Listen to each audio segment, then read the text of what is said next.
BVS Ravi గారు చాలా రోల్స్లో కనిపించారు. అంటే రైటర్గా కనిపించారు, సినిమాకి గోస్ట్ రైటర్గా, లేకపోతే ప్రొడ్యూసర్గా, డైరెక్టర్గా.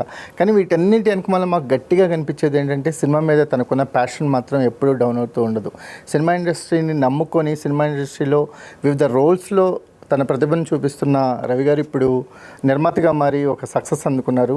మేం కాపులం అంటే శ్రీనువైట్ల గారి డైలాగ్ గుర్తొస్తుంది వెంకీ సినిమాలో. సో దాని నుంచి ఏమైనా ఇన్స్పైర్ అయ్యారో తెలియదు, కానీ చాలా హిలేరియస్ ఎంటర్టైనర్గా ఒక ఈ వేసవిలో సరదాగా చూసే సినిమాల్లో మేం కాపులం ఒకటి ఉంది సిరీస్, ఇప్పుడు చాలా బాగా రన్ అవుతుంది. నిర్మాత ఇప్పుడు రవి గారు ఇప్పుడు మనతో ఉన్నారు. సార్ నమస్తే. నమస్తే సార్. నమస్తే అండి. సార్ ఎప్పుడైనా అనిపించిందా ఎందుకు వీళ్ళు బివిఎస్ రవి గారు అనకుండా ఎక్కువ మచ్చరవి అంటారని ఫీల్ అవుతారు? అసలు మొదట్లో ఫీల్ అవుతానండి, ఆ తర్వాత ఏముంది, ఏదో ఐడెంటిటీ సార్, ఐడెంటిటీ. ఇప్పుడు ఇక్కడ it's a very complicated thing. మన సినిమా ఇండస్ట్రీకి ఎందుకు వస్తాం, దేనికైనా ఏ పనికి ఎందుకు వస్తాం, ఒక ఐడెంటిటీతో వస్తాం. మనం ఐడెంటిటీ కోసం వస్తాం. లేదా ఇంజనీరింగ్ చదువుకున్నాం, ఫస్ట్ క్లాస్లో పాస్ అయ్యాను, ఏదో ఇంకో చోట ఎక్కడ ఉద్యోగం చేసుకోవచ్చు. మరి సినిమా ఇండస్ట్రీలో ఐడెంటిటీ కోసం వస్తాం. వచ్చిన తర్వాత చాలామంది పేర్లు మారిపోతాయి, చాలామంది సినిమా పేర్లు పెట్టుకునే వాళ్ళు ఉంటారు ముందు. అవును. నాకు ఇట్లా ఏమైందంటే, నేను వచ్చినప్పుడే అబ్బూర్ రవి గారు కూడా వచ్చాడు. ఇట్లా ఇద్దరు ముగ్గురు, ఇంకోళ్ళు రవి, ఇంకో ఆయన ఉన్నాడు, లేడు నంద్యాల రవి అని చనిపోయారు, ఆయన వచ్చాడు, నాకంటే జూనియర్ అతను. ఇలా ఇద్దరు ముగ్గురు రవి వచ్చేటప్పటికి గోపీమోహన్ గారు ఏ రవి అంటే మచ్చరవి అన్నారు. అదే పోయింది. చాలా మంది ఇప్పుడు మళ్ళీ బివిఎస్ రావు అంటున్నారు అందరూ. బివిఎస్ రావు, మేము అందుకే మాకు బివిఎస్ రావు గారిని పిలవటం ఇష్టం. అందరూ అదే అంటున్నారు ఇప్పుడు. మళ్ళీ నాకు చిరంజీవి గారు, ఇప్పుడు చిరంజీవి గారు, బాలకృష్ణ గారు అందరూ నన్ను బివిఎస్ రావు అని పిలుస్తారు, మోహన్ బాబు గారు. కానీ రైటర్గా మొదలైన ప్రయాణం డైరెక్టర్గా టేక్ ఆఫ్ అయింది, ఇప్పుడు ప్రొడ్యూసర్గా, మధ్యలో ఆర్టిస్ట్గా చేశారు. ఇన్ని పాత్రలు మారినా సరే సినిమా మీద ఉన్న ఒక ప్యాషన్ మాత్రం సాలిడ్గా అంతే ఇంటెన్సిటీతో కొనసాగుతూ ఉంటుంది సార్. అదైతే మేము అబ్జర్వ్ చేస్తున్నాం. సినిమా మీద ఉన్న ఆ ప్యాషను, సినిమా మీద ఉన్న లవ్ ఎప్పుడు డ్రాప్ అవ్వదు. అంటే రోల్స్ మారొచ్చు కానీ అదే ఇంటెన్సిటీ ఉంటుంది రవి గారిలో. థ్యాంక్ యూ సరే. ఏం లేదండి, నాకు ఇండస్ట్రీకి వచ్చినప్పటి నుంచి రాఘవేంద్రరావు గారు, రామ్ గోపాల్ వర్మ గారు, వీళ్ళిద్దరూ టెక్నీషియన్స్లో నాకు ఆదర్శం సార్. యాక్టర్స్లో చిరంజీవి గారు, మోహన్ బాబు గారు, బాలకృష్ణ గారు, వీళ్ళు ఆదర్శం. వాళ్ళల్లో మీరు చూడండి, రాఘవేంద్రరావు గారికి 84 ఏళ్ళు, ఇవాళ బర్త్డే అయింది, వాళ్ళని బర్త్డే. ఇప్పటికీ ఆయన కథాసుధ చేస్తున్నారు, ఇప్పటికీ సినిమాలు చేస్తున్నారు. పొద్దున్న 9 ఆఫీస్లో ఉంటారు. ఆయనతో పోలిస్తే నేను ఎంత. రామ్ గోపాల్ వర్మ గారు 89లో ఎప్పుడో డైరెక్టర్ అయ్యాడు. ఆయన ఇప్పటికీ టెక్నాలజీ మరి ఏఐతో సినిమా చేస్తున్నాను, ఫుల్ ఏఐతో. వాళ్ళతో పోలిస్తే అసలు చిరంజీవి గారికి, బాలకృష్ణ గారికి, మోహన్ బాబు గారికి యాక్టింగ్ అవసరమా? వాళ్ళు సంపాదించిన డబ్బుకి, వాళ్ళకి సంపాదించిన కీర్తికి అసలు ఏ హ్యాపీగా ఎవడో ఉండొచ్చు. ఎప్పుడు కర్మ చేయాలి సార్, మనం పని చేయాలి.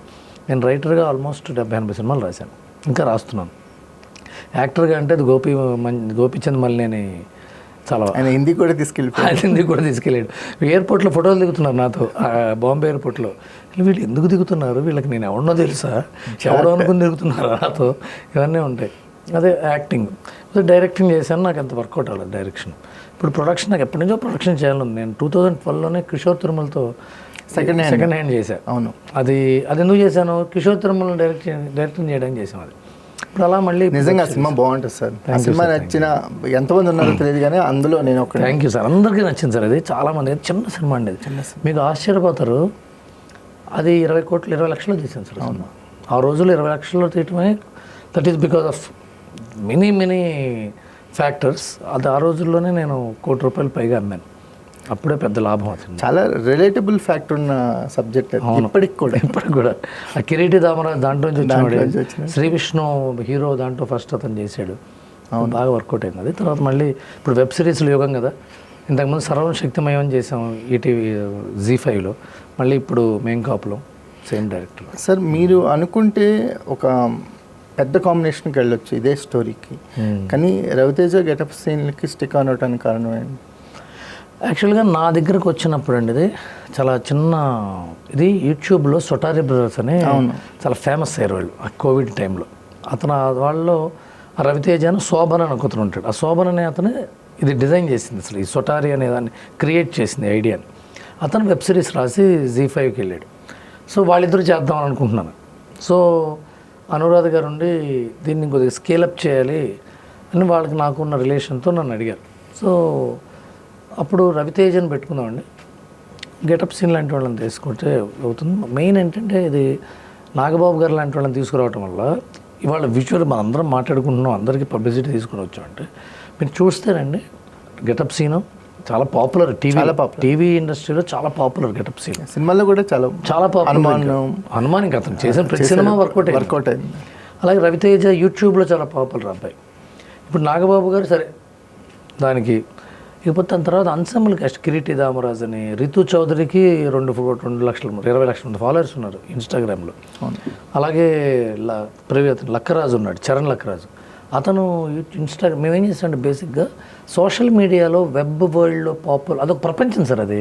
నేను ఆశ్చర్యపోయాను ఏంటంటే, ఇది ఇంకొక చిన్న ఉదాహరణ, మళ్ళీ ఫ్లాష్ బ్యాక్. ఓ రోజు పాలకొల్లు వెళ్ళాం. పాలకొల్లో అక్కడ హరిరామ్ జోగయ్య గారు వాళ్ళేది ఒక 5K రన్ అని పెడితే అక్కడ సినిమా వాళ్ళు వచ్చి, శ్రీహరి గారు వచ్చారు, వీళ్ళందరూ వచ్చారు. అక్కడికి మొగల్ రేకులు హీరో తను వచ్చాడు. తను చూసాను, సాగర్ చూశాను. సాగరు హలో అనుకున్నాం. శ్రీహరి గారి వ్యాన్ ముందెళ్ళింది. తర్వాత సాగర్ వ్యాన్ వస్తే శ్రీహరి గారి కంటే డబల్ అరుపులు, కేకలు. నాకు ఆశ్చర్యం, మొగల్ రేకులు చూడాలి అప్పటిదాకా. అసలు నాకు తెలియదు సాగర్ ఎవరు. ఇతను వంక చూసి నేను ఏంటి క్రేజ్ ఏంటంటే టీవీ స్టార్, అతను టీవీ మెగాస్టార్ అండి. అతను టీవీలో చిరంజీవి గారు అంత పెద్ద ఫేమస్ అన్నారు. అప్పుడు పరిచయం, అప్పటి నుంచే పరిచయం నాకు బాగా క్లోజ్ ఫ్రెండ్. అది టీవీ గొప్పతనం. ఇప్పుడు అదే వెబ్ సిరీస్లో వరల్డ్ అయిపోయింది. ఇప్పుడు టీవీ వరల్డ్ నుంచి యూట్యూబ్ వరల్డ్కి వచ్చాం, యూట్యూబ్ ఇన్స్టాగ్రామ్ వరల్డ్కి వచ్చాం. అది చూసి మొత్తం మేము పెట్టిన కాస్టింగ్ అంతా ఇన్స్టా అండ్ యూట్యూబ్ వెబ్ సిరీస్లో బాగా పాపులర్ అయిన వాళ్ళని తీసుకొచ్చాం. దట్స్ వై ఇది సక్సెస్. సార్ వాళ్ళ ప్రపంచం చూస్తే వాళ్ళు చేసే బ్రాండింగ్స్ కానీ, వాళ్ళు చేసే ప్రమోషన్స్ కానీ, వాళ్ళు జనరేట్ చేసే ఇన్కమ్ కానీ మెయిన్ స్ట్రీమ్ హీరోయిన్స్తో పోటీగా ఉంటుంది సార్. అవును, మెయిన్ స్ట్రీమ్ హీరోయిన్స్ కంటే కూడా ఎక్కువ వీళ్ళకి పాపులారిటీ ఉంది. ఎందుకంటే హీరోయిన్స్కి రీచబిలిటీ ఫీలింగ్ తక్కువ. హీరోయిన్లు ఎక్కడ కలుస్తాం మనం, ఎలా కలుస్తాం? వీళ్ళు ఇన్స్టాగ్రామ్ వాళ్ళు చాలా ప్రోయాక్టివ్గా ఉంటారు. మెసేజ్ పెట్టి 3 మెసేజ్ ఇస్తుంటారు. అంటే మనకు అందుబాటులో ఉన్న ఒక స్టార్ కదా, సెలబ్రిటీ కదా. మీరు బయట మాల్స్కి వెళ్ళినా, థియేటర్స్కి వెళ్ళిన వాళ్ళకి ఆంట్రాజ్ ఉండదు, పక్కన మేకప్ మ్యాన్ వీళ్ళు ఉండరు, వాళ్ళ వెనకాల గొడుగు పట్టుకునే వాళ్ళు ఉంటారు, తిరుగుతూ ఉంటారు. చూస్తే మనలో ఒకడు స్టార్ అయ్యాడు. ఆ పీపుల్లోంచి ఎమర్జ్ అయిన పేరు ఉంటుంది వాళ్ళకి బాగా రీచ్ ఉంటుంది వాళ్ళకి. మీకు అంటే ఈ మేం కాపులం విషయానికి వచ్చేసరికల్లా 17 డేస్లో ఫినిష్ చేశారనేది ఒక సెల్లింగ్ పాయింట్, ఒక యూఎస్పీ పాయింట్ లాగా అనిపిస్తుంది సార్ ప్రమోషన్స్లో. అది ఒక ఆశ్చర్యం సార్, అది నిజంగా ఆశ్చర్యం. నేను ఈ రోజుల్లో అసలు అంటే అసాధ్యమే. నేను దానికి కూలంకషంగా చెప్పాలి. 17 రోజుల్లో చేసిన విషయాన్ని నేను ప్రదీప్ మా డైరెక్టర్కి చెప్పొద్దు ఎవరికి, ప్రదీప్ 17 రోజులు చేసాం, 18 రోజులు చేసామని చుట్టేసామనుకుంటారు. మనం అంతా అయిపోయి సక్సెస్ అయిన రోజు చెప్దాం అంటే స్టేజ్ మీద బండ్ల గణేష్ గారు చెప్పేశాడు 17 రోజులు అయిందని. దానికి కారణం ఏంటంటే కెమెరామెన్ ఫస్ట్ స్పీడ్గా ఉండాలి, సెకండ్ ఆర్ట్ డైరెక్టర్ చాలా ఫాస్ట్గా ఉండాలి, కో డైరెక్టర్ చాలా ఫాస్ట్గా ఉండాలి, ప్లాన్ చేసేవాళ్ళు, రైటర్ స్క్రిప్ట్ స్పాట్లో డైలాగులు మార్చదగ్గ శక్తి ఉన్న ఒక మెయిన్ డైలాగ్ రైటర్ ఉండాలి సెట్ మీద. ఇది కాక ఫస్ట్ టేక్కి సెకండ్ టేక్కి ఓకే చేసుగలిగే యాక్టర్స్ ఉండాలి. వీళ్ళందరూ ఒక టీం అయితే వీళ్ళందరూ పనిచేయాల్సింది ఎవరికి? డైరెక్టర్కి. ఆ డైరెక్టర్ కనుక యాటిట్యూడ్తో ఉండో, గీరగా ఉండో, రండి ఫ్రేమ్లో పెట్టండి, నుంచోండి తీయండి అంటే ఎప్పుడు పనిచేయడు. డైరెక్టర్ సాఫ్ట్ స్పోకెన్ అయితే, డైరెక్టర్ క్లారిటీ ఉంటే ఏం తీస్తున్నానో నాకు తెలుసు అంటే యాక్టర్లు అమ్మో డైరెక్టర్కి అన్నీ తెలుసురా, మనం సరెండర్ అవుదాం. డైరెక్టర్కి సరెండర్ అయితే అన్ని పనులు అయిపోతాయి. ఆ నేచర్ డైరెక్టర్కి ఉండాలి. ఇవన్నీ ఒక ప్యాకేజ్ అండి. ఇప్పుడు మేము సెకండ్ హ్యాండ్ కూడా కిషోర్ అట్లాగే తీసాడు, అప్పుడు చాలా ఫాస్ట్గా తీసాడు. మళ్ళీ ప్రదీప్ మేము సర్వశక్తిమయం చెప్పి 18 మహాశక్తి పీఠాలు తిరిగి తీసాం. అది ప్రియమణి గారు, బాలీవుడ్ యాక్టర్ సంజయ్ సూరి, సమీర్ సోని, ఆశ్లేష ఠాకూర్ వాళ్ళందరినీ పెట్టి తీసాం. అంటే పాక్ ఆక్యుపైడ్ కాశ్మీర్ బార్డర్కి వెళ్ళి శ్రీలంక దాకా అన్ని స్టేట్స్లో తీసాం. అది అంతే చాలా క్విక్గా తీసాడు. అంటే క్లారిటీ, స్క్రిప్ట్ ఫుల్గా ఉండి డైరెక్టర్కి స్క్రిప్ట్ మీద గ్రిప్ ఉంటే అన్ని రోజు కంట్రోల్లోకి వస్తాయి సార్. ఇప్పుడు ఒక మాట వింటున్నాను సార్, అంటే 360 degrees డైరెక్షన్ జరుగుతుంది. Editor is the actual director, A shot వేయాలి అని చెప్తున్నాడు. సో ఇలాంటి ఎక్కువ వింటున్నాం కదా. ఇప్పుడు మీ మేకింగ్ అనేది నిజంగా ఓ రెఫరెన్స్ పాయింట్గా పెట్టుకోవచ్చు సార్. ఎందుకంటే అట్మోస్ట్ క్లారిటీతో కోఆర్డినేషన్ బిట్వీన్ ద డిపార్ట్మెంట్స్ ఉంటే మనం నెంబర్ ఆఫ్ వర్కింగ్ డేస్ని కట్ చేయొచ్చు. అంటే ప్రొడ్యూసర్ అంటే saving the money is the earning the money అంటారు కాబట్టి ప్రొడ్యూసర్స్ని ముందే సేవ్ చేసేయచ్చు అనేది ఒకటి అర్థమవుతుంది. అలా 360 degrees డైరెక్షన్ అయితే నాకు అసలు అంటే ఏం సార్ ఆశ్చర్యం అది. మొత్తం అన్ని సీన్స్ అన్ని యాంగిల్స్లో తీసేయటమే, ఏది బాగుంటుంది అక్కడ వేసుకో. అది ఇప్పుడు నాకు అనుకోండి అన్ని యాంగిల్స్ తీయడానికి ఇప్పుడు ఈ రూమ్ ఉంది, మీకు 4 యాంగిల్స్ ఉంటాయి, 8 యాంగిల్స్ ఉంటాయి, పైన ఒకటి కింద ఒకటి 10 ఉంటాయి. ఒక మనకి స్పాట్లో షూటింగ్లో మానిటర్ ఉంటుంది కదా, మానిటర్ పక్కన ఒకటి కంప్యూటర్ వేసి కూర్చుంటాడు, ఆన్లైన్ ఎడిటర్. దాని స్పాట్ ఎడిటర్ అంటారు, మనం ఆన్లైన్ ఎడిటర్ అని మాటలో అనేస్తున్నాం. ఆన్లైన్ ఎడిటర్ ఉంటాడు, అతని బాధ్యత ఏంటి, ఏమంటే ఈ షాట్ పడట్లేదండి, ఈ షాట్ కావాలి, క్లోజ్ పడుతుంది, ఆ షాట్ కావాలని చెప్పడం. అంటే అతను పెట్టుకుంటే స్పాట్లోనే ఎడిటింగ్ అయిపోతుంది. ఎగ్జాక్ట్లీ స్పాట్లోనే ఎడిటింగ్ అయిపోతుంది. మళ్ళీ ఎడిటింగ్ రూమ్కి వెళ్ళి బస్తా తీసుకెళ్ళి షాట్లన్నీ మళ్ళీ ఎడిటర్ ముందు పెట్టక్కర్లా. బట్ అది ఒకటి అది జరుగుతుంది. దానికి కారణం ఏంటంటే editor is calling the shorts, editor has to call the shorts. The cinema is made on 2 tables, the writers table and editors table అంటారు. ఈ రైటర్స్ టేబుల్ నుంచి ఎడిటర్ టేబుల్కి మధ్యలో బాధ్యత డైరెక్టర్ది. సో ఈ 360 degrees యాంగిల్ తీసిన దేనికంటే ఎడిటర్ షార్ట్ అడుగుతాడేమో అని. బట్ ఎడిటర్కి మనం చెప్పగలగాలి, ఈ షార్ట్ ఇలాగే కావాలి, నాకు ఈ యాంగిల్లోనే కావాలి, నాకు కొరియోగ్రఫీ ఇది, నా యాక్టర్ ఇక్కడి నుంచి వచ్చాడు, ఒకటి పై నుంచి వచ్చాడు, ఒకటి బయట నుంచి వచ్చాడు, ఈ యాక్టర్ ఇప్పుడే ఎంటర్ అవ్వాలి, ఈ యాక్టర్ ఎందుకు ఎప్పుడే ఎంటర్ అవ్వాలంటే ఆ ఇద్దరు మాట్లాడుకుంటే వినకూడదు, ఇతను చూడకూడదు, ఇతని గురించి మాట్లాడుకుంటున్నారు, ఇలా ఉండాలి, ఈ ఎమోషన్ ఇట్లా పండాలి అని డైరెక్టర్ కంప్లీట్ క్లారిటీ ఉంటే ఈ భూచక్రం డైరెక్షన్ ఉండదు. సో మీ ఫేవరెట్ డైరెక్టర్స్ ఇద్దరు కూడా no wastage directors, zero wastage. Ram Gopal Varma గారు, రాఘవేంద్రరావు గారు అండి, they are masters in mind editing. Puri Jagannadh గారు కూడా మైండ్ ఎడిటింగ్. వినాయక్ అందరూ అండి, ఇప్పుడు ఇంతకు ముందు తరం వాళ్ళందరూ అదే, సీను వైట్ల గారు అందరూ అదే. మైండ్ ఎడిటింగ్ అంటే సీన్ పేపర్, దానికి కారణం అంటే సీన్ పేపర్ ముందు చేస్తూ ఉంటాం. సీన్ పేపర్ ముందు ఎందుకు ఉందంటే మొత్తం స్క్రీన్ ప్లే ముందు అయిపోవడం. ఇప్పుడు చాలామంది పాయింట్ పట్టుకుని 4 రోజులు షూటింగ్ చేసి ఆ షూటింగ్ చూసి దాన్ని బట్టి స్క్రిప్ట్ రాస్తున్నారు చాలామంది. అవన్నీ రకరకాలు. అంటే ఇవన్నీ ఇప్పుడు టైంతో పాటు మారాలంటే ఇది కూడా మారాలేమో, అంటే ఇంకా బెటర్ అవటాల్సింది పోయి ఇంకా వెనక్కి వెళ్ళిపోతున్నట్టు అనిపిస్తుంది. చాలామంది అసిస్టెంట్ డైరెక్టర్లు వస్తారు కదా సార్, వాళ్ళు పెద్ద డైరెక్టర్ల దగ్గర జాయిన్ అవ్వాలి అనుకుంటారు పైకి ఎదగాలంటే. అవును.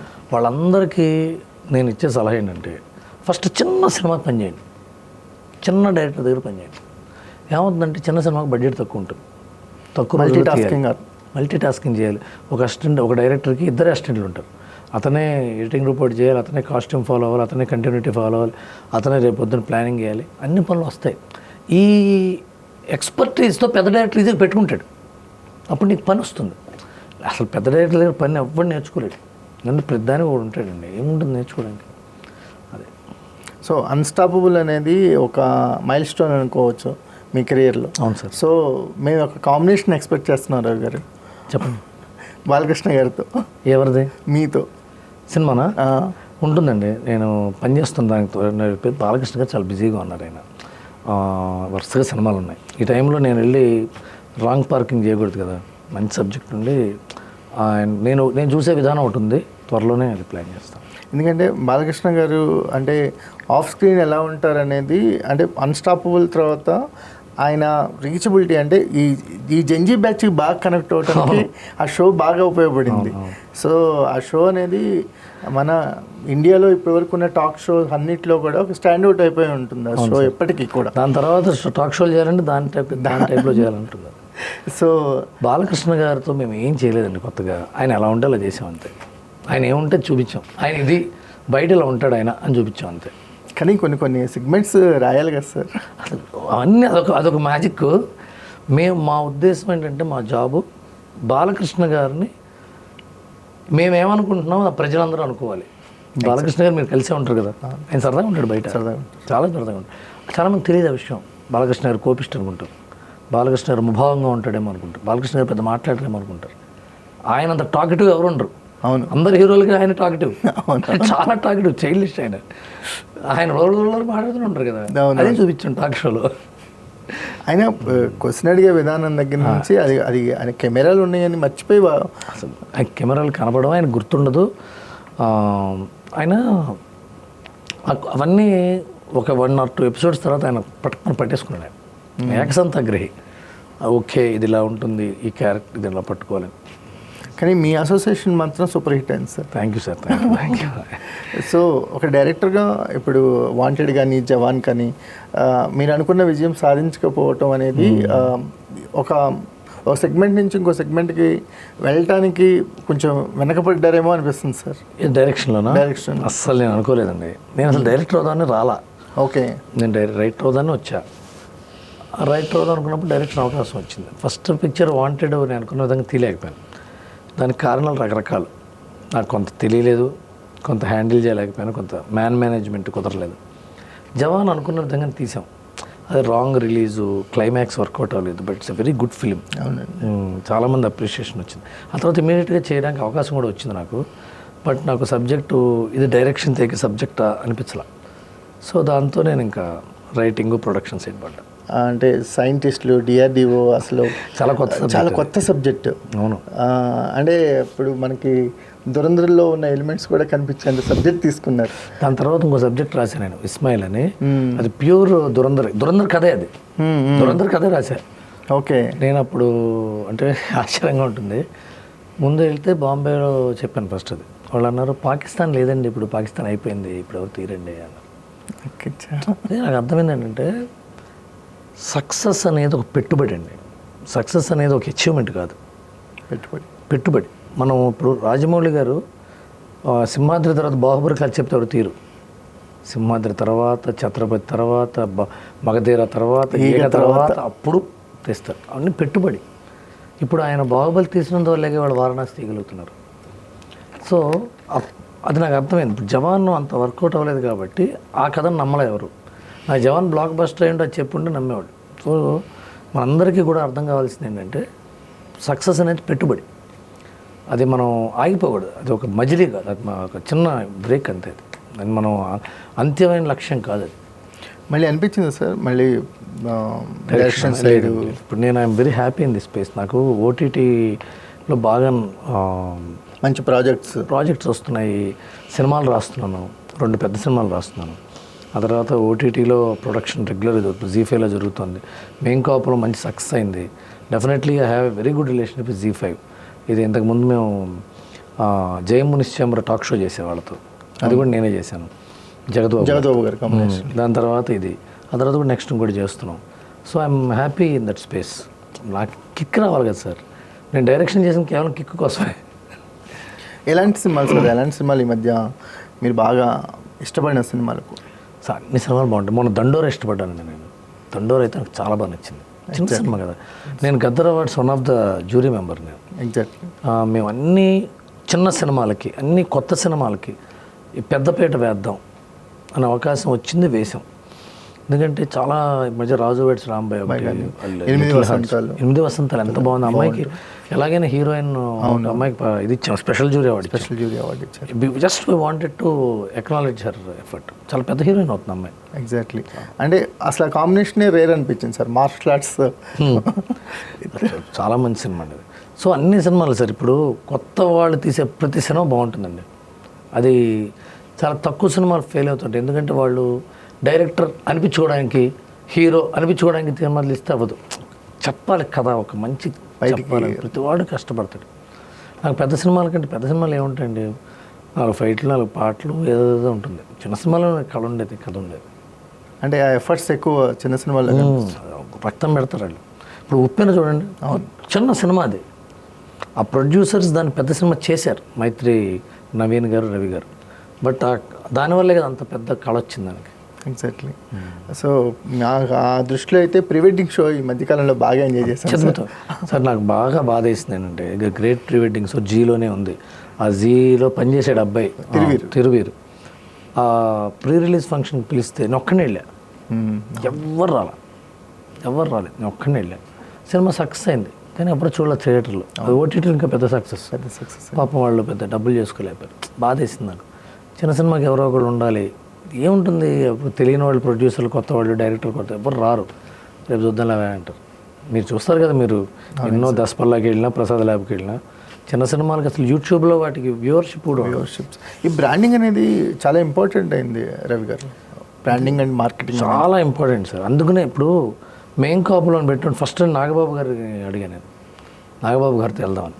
మేం కాపులో నాగబాబు గారి పోస్టర్ ఉంది. ఎంత బ్రాండింగ్ అది. ఆ కథకి, ఆ టైటిల్కి ఆయనకి సంబంధమే లేదు. సినిమాలో ఆయన కాపీ కాదు, రాజు, ఆయన రాజు గారు, ఆయన భూపతి రాజు గారు. బట్ అదేంటంటే దాన్ని ప్యాకేజ్ చేయాలి. లేకపోతే ఆయన ఏమన్నారు సార్ టైటిల్ వినగానే? ఏమైంది బుద్ధి ఉంది నీకు? ఇప్పుడు నాకు ఆయన బచ్చ నువ్వు చిరంజీవి గారు అన్న okay, fun.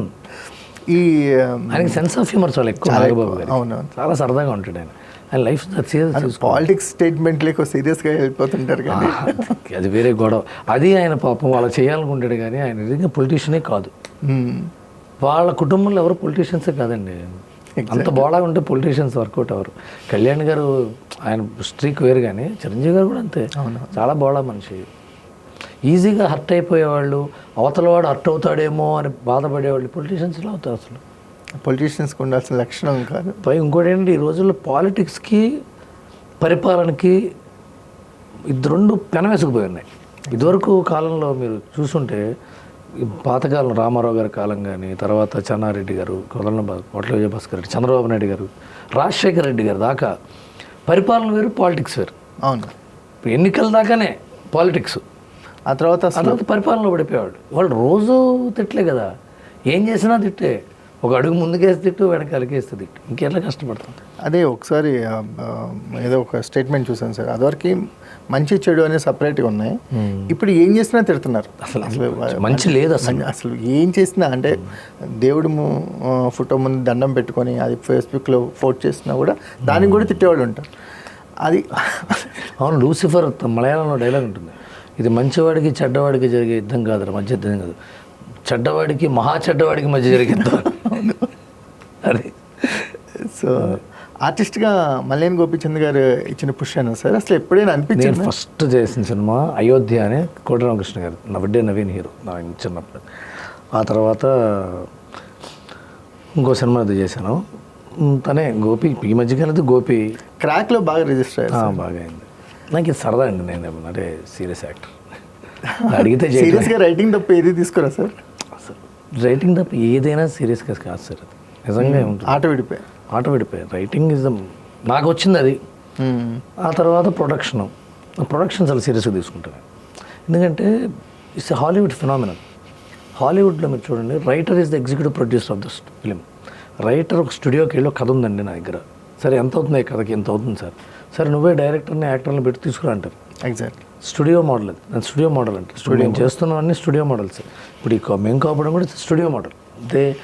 When we approach them they will lock a budget and give us. So writers are going to be the actual growth. ఏంటంటే ఇప్పుడు కోన వెంకట గారు ఉన్నాడు, ఆయన కూడా అంతే, రైటర్ నుంచి ప్రొడ్యూసర్. సో ఇది ఆర్గానిక్ గ్రోత్. అదే writer is a creative production, అదేమో ప్రాజెక్ట్ ప్రొడక్షన్ అనేది. ఈ క్రియేటివ్ని ప్రొడక్ట్లోకి ఎలా తీసుకెళ్ళడం అనేది, how to choose a team అనేది వెరీ ఇంపార్టెంట్ కదా సార్? చాలా మోస్ట్ ఇంపార్టెంట్ అది. సో మీరేంటి ఏ స్టెప్స్ని ఫాలో అవుతారు? చాలా నేను ఒకరితో మనిషిని మాట్లాడాలనుకున్నా 10 నిమిషాలు, ఇతను మనం మాట్లాడేది వింటున్నాడా లేదా, అతను మాట్లాడుతుంటే మనకు వినబుద్ధేస్తుందా లేదా, ఈ రెండు ఫస్ట్ అండి. Communication is the key. Communication gap, ఈ ప్రపంచంలో గొడవలన్నిటి కారణం కమ్యూనికేషన్ గ్యాపే. అవును, అన్నిటికీ. లేకపోతే ఈగో వచ్చి తర్వాత వీళ్ళు ఎలా కలుస్తారంటే మధ్యవర్తి కొన్ని పెడతారు, చివరికి వీళ్ళిద్దరు కలవాలనుకుంటే అసలు వాడి వల్ల మన ఇద్దరు గొడవ అయింది, నన్ను చంపేస్తారు బాబు, ఆడెవరండి అని. సో అదొక ప్రాబ్లం. కమ్యూనికేషన్ కరెక్ట్గా చేయగలిగే వాళ్ళని మన టీంలో పెట్టుకోవాలి. నువ్వు రాంగ్ అని నేను అన్నా తీసుకోవాలి, అతను నువ్వు రాంగ్ అన్న మీరు అన్న కుమార్ గారు, రవి గారు మీరు రాంగ్ అండి అని నేను అన్నా, మీరు దాన్ని అన్నా ఓకే ఎందుకు అంటున్నాడు, కుమార్ గారు కరెక్ట్ కాదండి అంటే అవునా ఎందుకు కరెక్ట్గా చెక్ చేసుకునే మెంటాలిటీ ఉన్న వాళ్ళతో టీం ఏర్పాటు చేసుకుంటే ఈజీగా ముందుకు వెళ్తాం. అయితే రోజు ఈగోలే, రోజు గొడవలే, రోజు పంచాయతీలే, అలా వద్దు అసలు. సార్ కొన్ని సినిమాలు చివరికి వచ్చేసరికల్లా ప్రొడ్యూసర్ డైరెక్టర్ మాట్లాడుకోరు, డైరెక్టర్ హీరో మాట్లాడుకోరు. అసలు ఇలా ముగుస్తాయి కొన్ని ప్రయాణాలు, సినిమా జర్నీలు. అసలు వాళ్ళు ప్రయాణం మొదలెట్టినప్పుడు ఎలా ఉంటారో అయిపోయేసరికి బద్ధశత్రువులాగా అలా తయారవుతారు. అవన్నీ చూస్తుంటే ఇప్పుడు మీరు 17 డేస్లో సిరీస్ని కంప్లీట్ చేయగలిగారు, ఇంత సక్సెస్ఫుల్గా ఎక్కడ క్వాలిటీ లాస్ అవ్వకుండా మీరు సబ్మిట్ చేయగలిగారంటే ఏం మిస్ అవుతుంది సార్ మిగతా టీమ్ లాస్లో? అసలు ఇలా కమ్యూనికేషన్ అండి. ఇప్పుడు ప్రాజెక్ట్ ఎందుకు స్టార్ట్ అవుతుంది సార్? ఒక ప్రాజెక్ట్ ఎందుకు స్టార్ట్ అవుతుంది? ఒక కథ తీసుకుని ఒక హీరో దగ్గరకో, ఒక డైరెక్టర్ దగ్గరకో, ఒక ప్రొడ్యూసర్ దగ్గరకో, ఒక డైరెక్టర్ హీరో దగ్గరకో ప్రొడ్యూసర్ దగ్గరికి వెళ్ళి, ఏమండి ఇది తీస్తే మామూలుగా ఉండదు, ఇది బీభత్సం బద్దలైపోతుంది, ఇది ఇంతలోనే తెస్తా, ఇంత తెస్తా అని చెప్పడం వల్లే. ఎవడో ఒక వ్యక్తి, అవును, ఆంటర్ప్రిన్యూర్ ఏం చేస్తాడు, ఒక ఇన్వెస్టర్ దగ్గరికి వెళ్ళి, ఏమంటే నేను ఒకటి చేయబోతున్నాను సార్, ఒక సబ్బు తయారు చేశానండి నేను, మామూలుగా ఉండదు, ఇది చేస్తే అది బీభత్సంగా ఉండదు, ఒక ఇన్వెస్టర్ పెడతాడు. That is the producer. Hero దానికి కావాల్సిన ముడి సరుకు. జర్నీ అవుతున్న కొద్దీ ఈ డైరెక్టర్ చెప్పింది చేయట్లేదని ప్రొడ్యూసర్ ఏమో ఎంత ఖర్చు పెడుతున్నావు, ఇంతే అన్నావు కదంటే, ప్రభుత్వం అండి విజన్ డిస్టర్బ్ చేద్దండి అంటాడు. హీరో ఎందుకు కోపం? హీరో దగ్గరికి వెళ్ళి డైరెక్టర్ ఏమండి నేను మీకు చెప్పింది తీయడానికి ప్రొడ్యూసర్ ఒప్పుకోవట్లేదండి, నేను ఇలా చేద్దాం అనుకుంటాను, నేను ఇతను ఒప్పుకోవట్లేదు, ప్రొడ్యూసర్ అయితే చేస్తాను. హీరో ఏమనుకుంటాడు, వీడు నాకు చెప్పింది ఏంటి, చెప్పినప్పుడేమో గంతులేసి అసలు అంత తీస్తా ఇంత తీస్తా అని ఏమి ఎడతీస్తున్నాడు, రాదా అయితే ఎంతసేపు తీస్తావు, చెక్కుతావేంటి అని డైరెక్టర్ హీరో అంటాడు. హీరో ప్రొడ్యూసర్ కలిసిపోతుంటారు. అప్పుడప్పుడు ఏంటంటే డైరెక్టర్ కంట్రోల్ చేసుకోవాలి కదా, రేపు నా మీద పడుతుంది, నా సినిమా ఎక్కువ ఖర్చు ఉందని అనుకుంటారు కదా అని హీరో అనుకుంటాడు. ఇవన్నీ ఎందుకు వస్తాయి? ఫస్ట్ ప్రామిస్ ఏంటి? ఒక డైరెక్టర్ ఒక ప్రామిస్ చేస్తాడు కదా, this is how I'm going to do this project అని. ఈ ప్రామిస్ డైరెక్టర్ తప్పు వల్ల కానీ, హీరో కోరికల వల్ల కానీ, ప్రొడ్యూసర్ అతి తెలివితేటల వల్ల కానీ, మిగతా టెక్నీషియన్స్ బాధ్యత రాహిత్యం వల్ల కానీ, అవగాహన రాహిత్యం వల్ల కానీ, ఎన్నో కారణాల వల్ల, లేదా పుసుక్కున ఒక స్టెట్ కడితే మొత్తం వాన వచ్చి కొట్టుకుపోవడం వల్ల కానీ, ఏదైనా అవ్వచ్చు. వీటన్నిటి వల్ల మనం అనుకున్నట్టు జరగకపోతే అప్పుడు బ్లేమ్ గేమ్ స్టార్ట్ అవుతుంది. ఇది నా వల్ల కాదు, ఇది నేను ముందే చెప్పానండి అంటాడు ప్రతివాడు, అసలు నేను వద్దన్నానండి అంటాడు.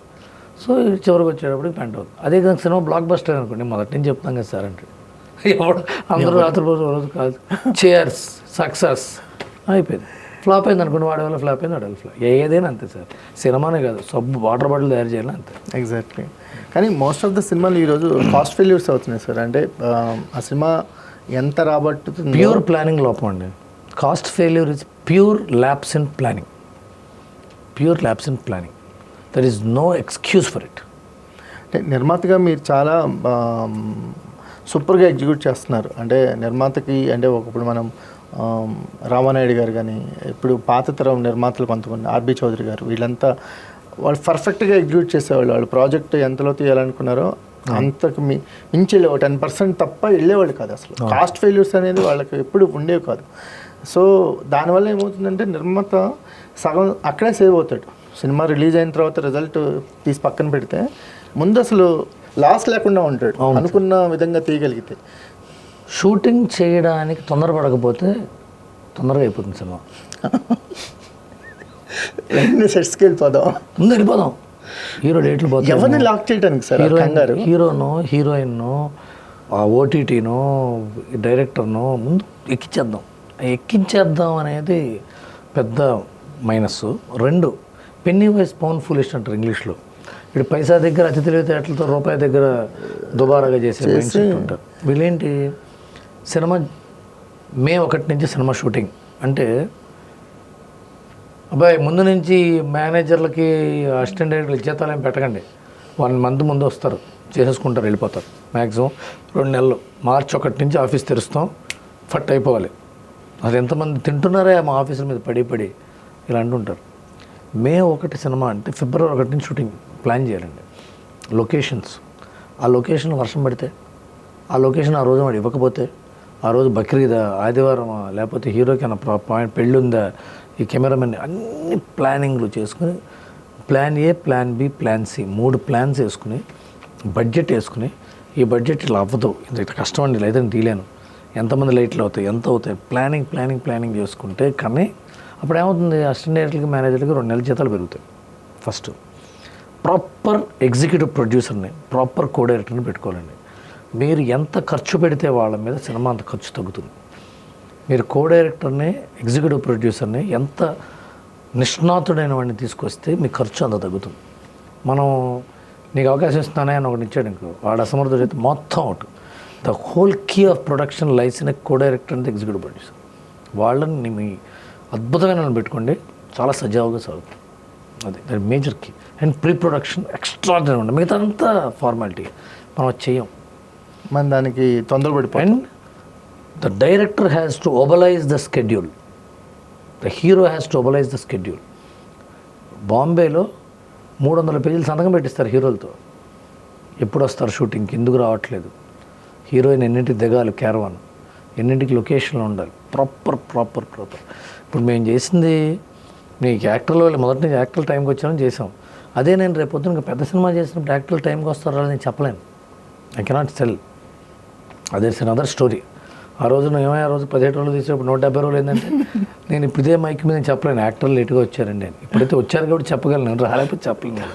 ఆ స్కెడ్యూల్ అప్పుడు కో డైరెక్టర్, ఎగ్జిక్యూటివ్ ప్రొడ్యూసర్ తెలివైనడు అనుకోండి, ఈపీ వాళ్ళు ఎలా యాక్టర్స్ అనేవాళ్ళు కొద్దిగా వాళ్ళు ఎలా ఉంటుందంటే వాళ్ళ మూడ్ అండి, అదే దాని మూడీ పీపుల్ తోటి యాక్ట్ చేయాలి. 200 మంది 300 మంది ముందు పర్ఫామ్ చేయాలి. వాళ్ళు చాలా ఇదిగా ఉంటారు. వాళ్ళ మూడ్లోకి తీసుకొచ్చి వాళ్ళతో లబ్స్గా మాట్లాడి ఇట్స్ స్కిల్. ఎవరికి యువి సత్యనారాయణ గారు, కృష్ణారెడ్డి గారు, వినాయక్, జగన్ గారు వీళ్ళందరూ రెడీ చేశారు. యాక్టర్ని మౌల్డ్ చేయాలి, హీరో మోజుపడాలి. రాఘవేంద్ర గారు అంటే సెట్కి వెళ్ళాక మోజుపడతారు యాక్టర్, అలా ఉండాలి. పరిగెట్టేవాళ్ళు యాక్టర్ డైరెక్టర్ కిక్ ఉంటే కొట్టేయచ్చు. మీకు రవితేజ గారితో క్లోజ్ అసోసియేషన్ ఉంటుంది అంటే సార్, మీకు మేము అబ్జర్వ్ చేస్తుంది ఏంటంటే రవి గారు మీద ఎక్కడ చిన్న గాసిప్ ఉండదు. రవి గారు అంటే అంత ప్రాంప్ట్గా, అంత ఇదిగా ఈ రిలేషన్స్ మెయింటైన్ చేయడం అంత తేలికైన విషయం కాదు సార్. ఎంతమంది ఎక్స్పెక్టేషన్ లేకపోతే ఉండదు సార్. ఎక్స్పెక్ట్ చేయకూడదు. ఒక రిలేషన్, మీరు నేను ఫ్రెండ్స్ అనుకోండి, నా నుంచి మీరు ఎక్స్పెక్ట్ చేయనప్పుడు, మీరు నుంచి నేను ఎక్స్పెక్ట్ చేయనప్పుడు రిలేషన్ హ్యాపీగా ఉంటుంది. ప్రొఫెషనల్, మీరు జర్నలిస్టు, నేను రైటర్ని, మన ఇద్దరి మధ్య లైఫ్ లాంగ్ ఉంటుంది. నేను మిమ్మల్ని వచ్చి ఏమండి నా సినిమా బాగా లేకపోయినా బాగా హిట్ అని రాయండి, లేకపోతే వాడెవడో నన్ను తిట్టాడు వాడి గురించి రాయండి అంటే వీడెవడరా బాబు నా ఉద్యోగంలో ఎంటర్ పడుతుంది మీరు అనుకుంటారు. మీరు వచ్చి సడన్గా ఏమండి అదే చేయండి, మీరు నన్ను అడిగాను అదేంటి కుమార్ గారు ఇంత రెస్పెక్ట్ఫుల్ నేను ఎట్లా చేశారు.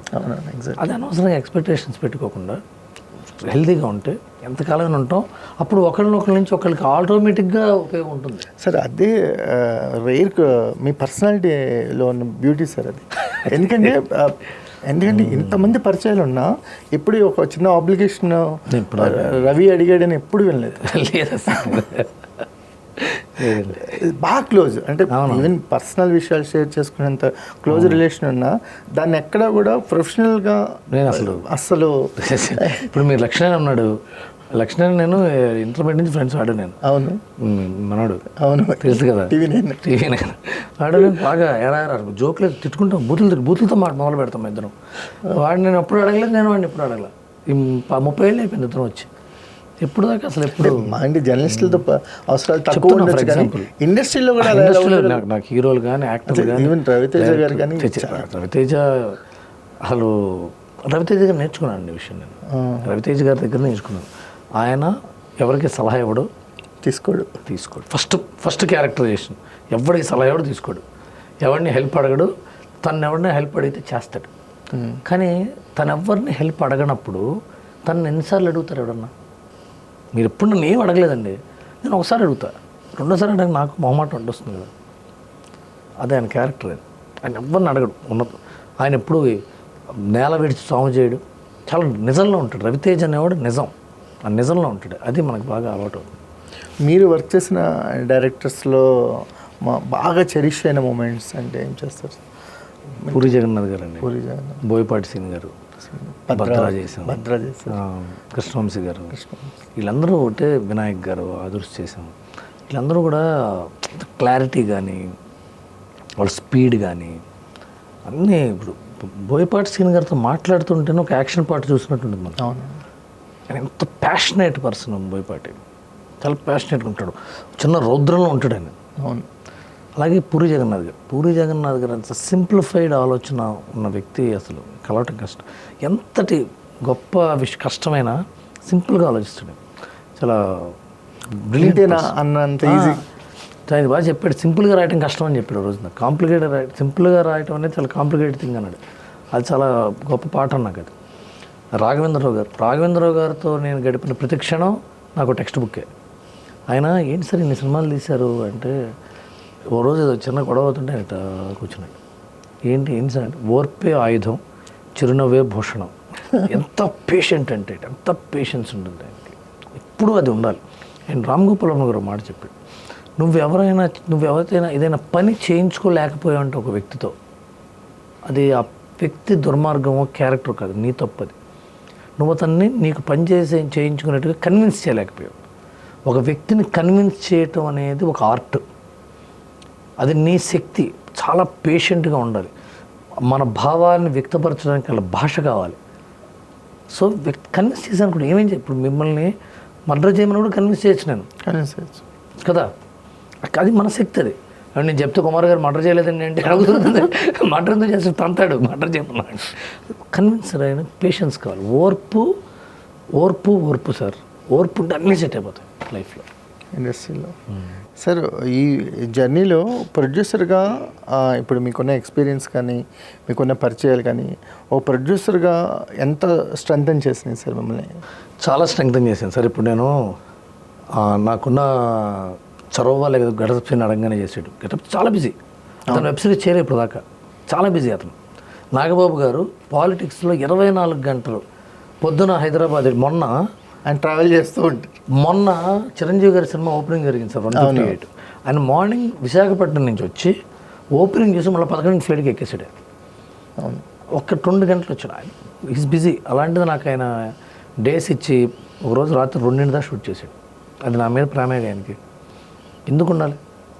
అలా చాలామంది నా టెక్నీషియన్స్ అందరూ ఇప్పుడు మేము ఇంకో వెబ్ సిరీస్ చేస్తున్నాం ఇంకొక ప్లాట్ఫామ్గా, తర్వాత మాట్లాడుకుందాం. దానికి అంతే, నేను ఫోన్ చేసి అడిగితే అందరూ ఓకే.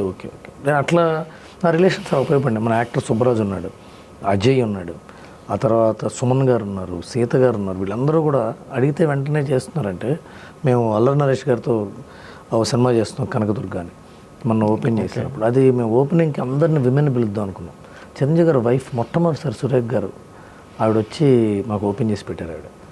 ఆవిడ ఎప్పుడు రారు, మరి నా మీద ఉన్న అభిమానం కదా. మన స్వప్నదత్ గారు కానీ, జీ5 అనురాధ్ గారు కానీ, జీ స్టూడియోస్ దివ్య కానీ, అమెజాన్ పద్మ కానీ, దిల్రాజు గారి వైఫ్, ఏషియన్ సునీల్ గారి అమ్మాయి, అందరూ వచ్చింది నా కోసమే. ఎందుకంటే నా రెస్పెక్ట్, నాకు మీద ఉన్న రిలేషన్. సో అలా నాకు చాలా ఉపయోగపడింది ప్రొడ్యూసర్గా నా రిలేషన్స్. ఎందుకంటే I will be very cordial with them. మీరు మీ టీంలో కూడా కౌముది గారు ఉన్నారు. సో అంటే ఆవిడతో కూడా ఓర్పుగా ఉండాలి. అదే, ఆవిడతో కూడా ఓర్పుగానే ఉండాలిగా, ఏదైనా ఓర్పే. మా జర్నలిస్ట్ అమ్మాయి నుంచి వచ్చిన మీ అంటే ఆ అమ్మాయి కూడా ఏంటంటే మీలాగా ప్రశ్నలు అలవాటం ఎక్కువ, అందులో ఆన్సర్ ఓర్పుగా ఆన్సర్ చేయాలి. అంటే ఈజ్ మై రిలేటివ్, నాకు అమ్మాయి నా రిలేటివ్. అమ్మాయి మాస్ కమ్యూనికేషన్ చేసింది విల్లామేరీలో. ఆ తర్వాత రాఘవేంద్రరావు గారి దగ్గర చేరింది. రాఘవేంద్రరావు గారి దగ్గర వర్క్ చేసిన తర్వాత జర్నలిస్ట్గా ఐ డ్రీమ్, అది సిల్లీ మాంగ్స్ చేసింది, మీ ఇంటర్వ్యూస్ చేసింది. తనకు మాస్ కమ్యూనికేషన్ అవటం వల్ల మేము ఫస్ట్ చేసిన వెబ్ సిరీస్ అమ్మాయిని చూసుకోమని చెప్పి, నేను ప్రొడ్యూసర్ని, మా ఫ్రెండ్ ఇంకొతను ఇన్వెస్టర్. సో అలా అమ్మాయి ఈ యొక్క 11 స్టేట్స్లో 11 ఫిల్మ్ యూనియన్స్ని డీల్ చేసింది. అంటే ఇప్పుడు మేము మధ్యప్రదేశ్లో అక్కడ యూనియన్ ఉంటుంది, అక్కడ కలెక్టర్ వెళ్తే చాలా స్ట్రాంగ్ యూనియన్, ఉత్తరప్రదేశ్ యూనియన్, తర్వాత కర్ణాటక యూనియన్, తమిళనాడు యూనియన్, కాశ్మీర్లో యూనియన్ ఉంది, ఓకే, మహారాష్ట్రలో యూనియన్ ఉంది. కాశ్మీర్లో యూనియన్ అని తెలియదు సార్. అక్కడ జూనియర్ యాక్టర్లు, అక్కడ డైలాగ్ యాక్టర్లు, అదంతా వేరే గొడవ. అక్కడ మిలిటరీ పర్మిషన్స్ కావాలి. అవునవును. సో ఢిల్లీలో జయేష్ రంజన్ గారితో డీల్ చేసింది, ఢిల్లీలో కిషన్ రెడ్డి గారి పర్మిషన్లు. సో అమ్మాయికి ఆ విషయంలో బాగా అయ్యి, ఇక్కడ మీ మీడియాలో రావటం వల్లేమో ఈ ఇంగ్లీష్లో మాట్లాడటం కానీ, బాగా మాట్లాడటం కానీ అలవాటు అవ్వటం వల్ల ఈ ప్లాట్ఫామ్స్ వాళ్ళందరితో కూడా డీల్ చేయటం, కార్పొరేట్స్ వాళ్ళతో చదువుకోవటం వల్ల డీల్ చేయటం అన్న నాకు చాలా బలంగా ఉంది. జీతో ఒక అసోసియేషన్ చాలా స్ట్రాంగ్గా కనిపిస్తుంటారు రవి గారు. అంటే అంత దైవదేనం సార్. జీతోనే వరుస ఇది 3వ ప్రాజెక్ట్, సర్వశక్తిమైన జయమునిస్ చేంబర మేము కాపులం, మళ్ళీ ఇంకో 4 ఉంటాయేమో చూడాలి. ఏముంటుంది, కార్పొరేట్ వాళ్ళని మనం కన్విన్స్ చేయాలి సార్. కథ చెప్పి ఇది ఎంతలో తీస్తాం కానీ మీకు ఎంతమంది చూస్తారు అని చెప్పడమే కదా. ఎగ్జాక్ట్లీ. అది ప్రొడ్యూసర్ చెప్పిన అదే భాష, ప్లాట్ఫామ్కి చెప్పిన అదే భాష. ఓటీటీ ప్లాట్ఫామ్స్ మీద ఒక అపవాదం ఉంటుంది సార్. అక్కడ సబ్మిట్ చేస్తే అది సంవత్సరాలు మగ్గుతుంటుంది, నెంబర్ ఆఫ్ రౌండ్స్ నేరేషన్స్ ఉంటాయి, అది ఉంటుంది ఇది ఉంటుందని చాలామంది అనుకుంటుంటారు. వాళ్ళకి ఏమన్నా చిన్న క్లారిటీ? ఓటీటీ ప్లాట్ఫామ్స్లో ఏంటంటే అది కార్పొరేట్ సంస్థలు. కార్పొరేట్ సంస్థలు డెమోక్రటిక్గా ఉంటాయి. ఎవరికి సంపూర్ణమైన అధికారం ఉండదు. ఎవరి కింద కాదు, ఎవరిపైన కాదు. హైరార్కీ ఉంటుంది కానీ reporting, whom are you reporting అనే ఒక హైరార్కీ ఉంటుంది.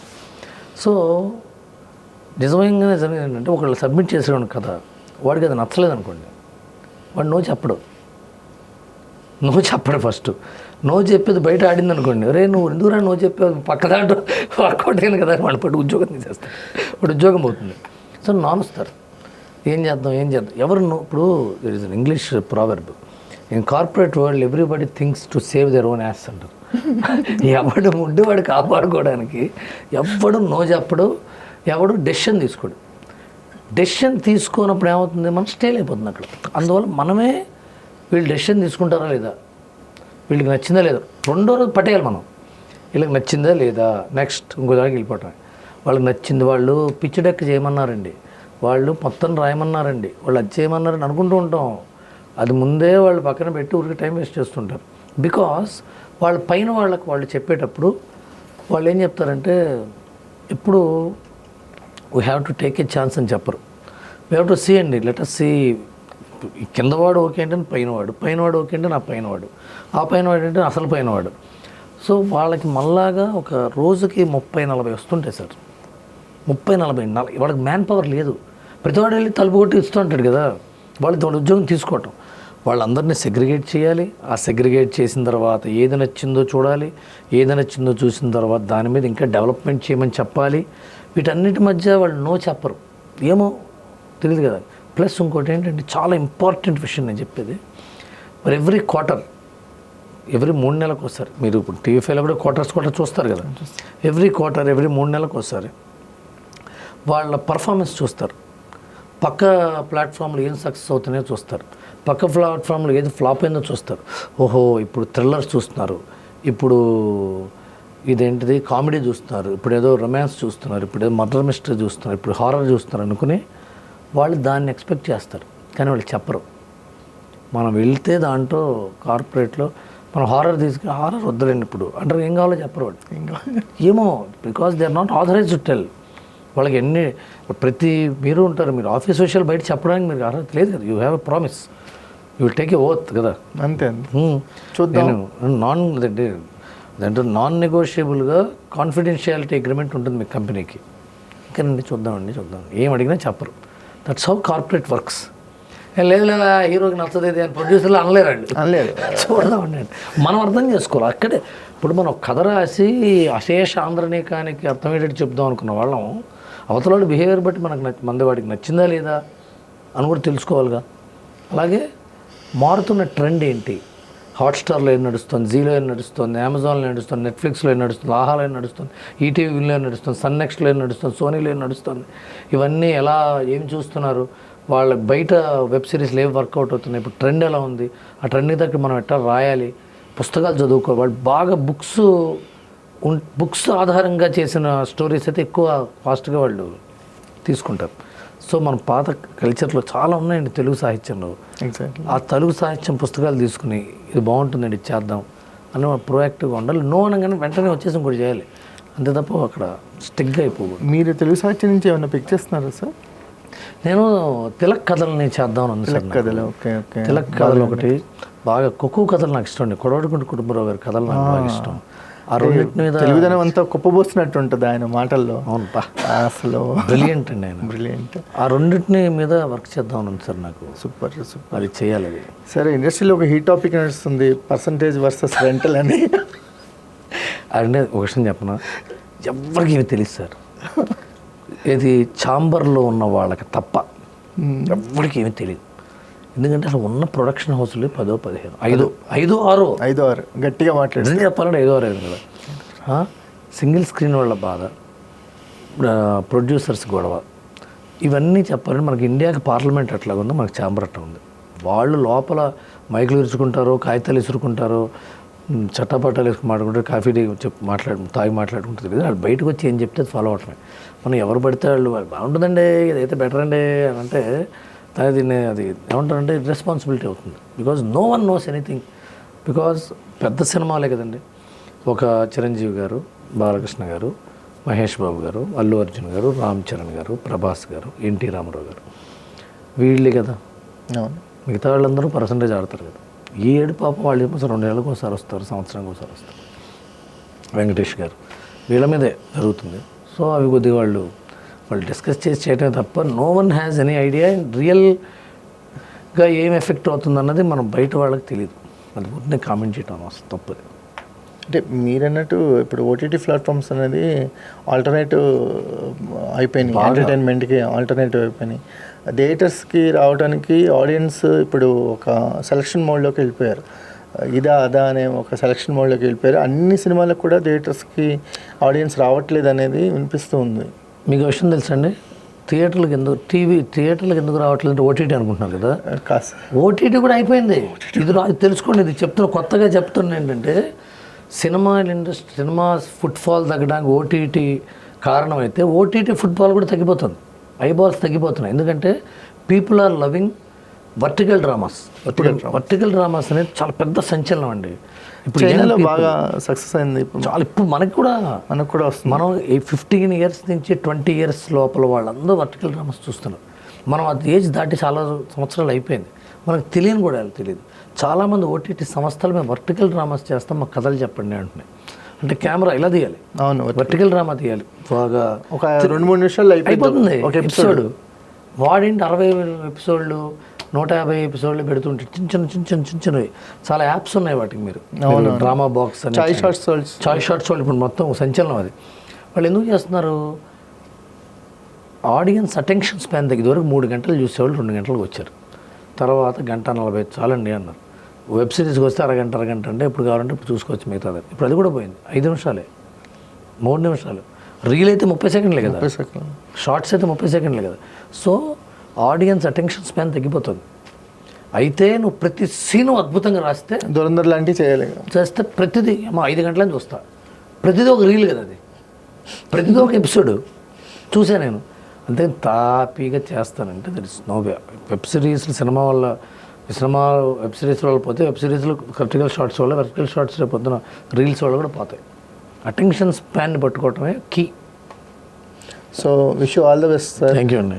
సో నిర్మాతగా ఒక కొత్త ప్యాటర్న్, అంటే ప్రీవియస్గా మన పెద్దోళ్ళు ఫాలో అయిన ప్యాటర్న్ని మళ్ళీ తీసుకొచ్చారు. సో నిర్మాతగా సూపర్ సక్సెస్లో ఉన్నారు. Thank you sir. Next direction వైపు కూడా రావాలి, ఒక సినిమా డైరెక్షన్ చేయాలని కోరుకుంటున్నాను. Thank you sir. Wish you all the best.